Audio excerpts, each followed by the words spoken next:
Gagawa tayo ng homemade tocino. Gagawa na lang ako ng tocino para makatipid at saka sure na walang preservative. Dito pala ako magmimix sa kawaling malaki para hindi masyadong mahirap. Ilagay na natin yung asukal,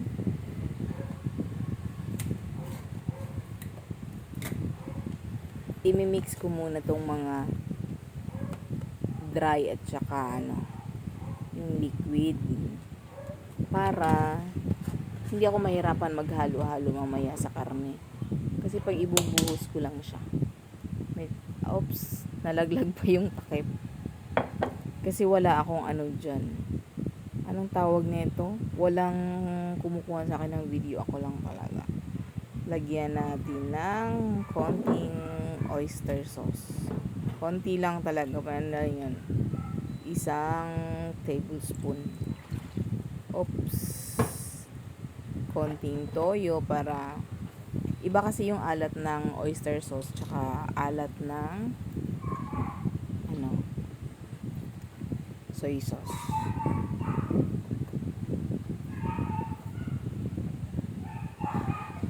Yung kabilang kamay hinawa ko sa cellphone tapos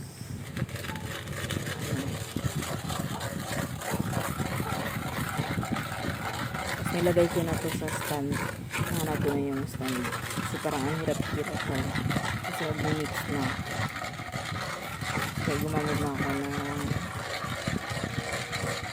yung standard ba yun? Hindi ko alam yung yung sikip din sa phone. Kaya i-mix ko na dito hanggang malusaw. Yung pinakamatagal maglusaw dyan ay yung asukal. Halo-halo ko lang. Meron din namang tocino na nabibili pero mas maraming siyang parang sarsa kumpara sa laman pag naluto siya.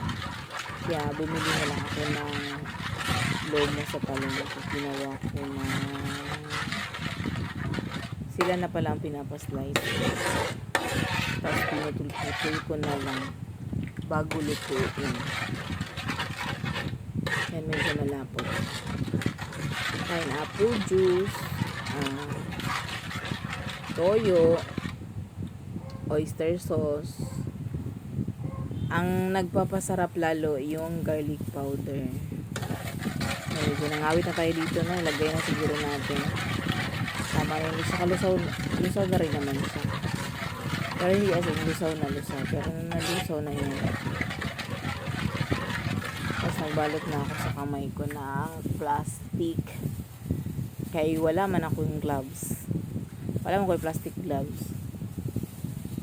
Ilagay na natin. Kawali talaga no, nabasa kasi yung mixing bowl namin. Medyo malaki din yun. Kasi nabasag siya. Kaya ito na lang kawali. Para hindi rin tayo mahirapan. Medyo din. Ang binili ko pala to ay parang 2 kilo. 2 kilong lomo.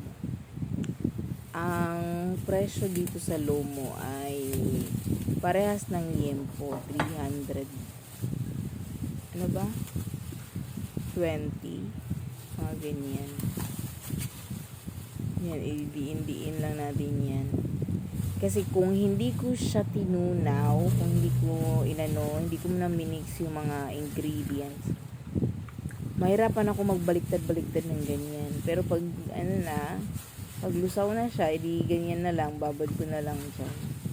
Mas mabilis pa, Ito pala pambaon ng mga bata.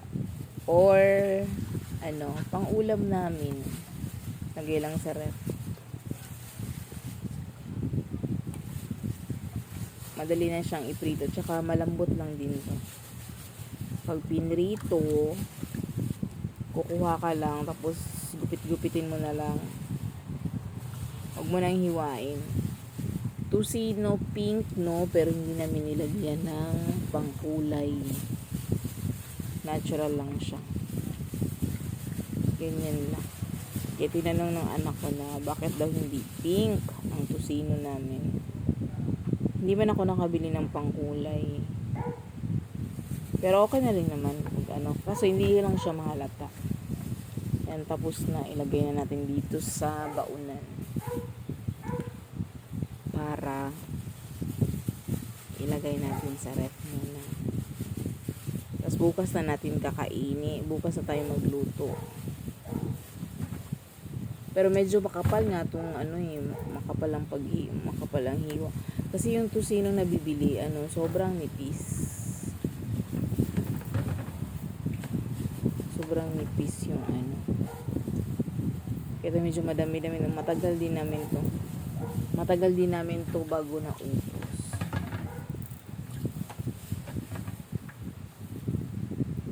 Pag walang prito, eto na yung piniprito namin.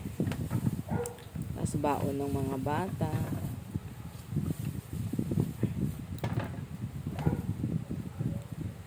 Kasi may mga bata dito, mayroong napasok na 6:30 ng umaga. Kailangan 6:30. Kailangan 6:30 before 6:30 nasa school na.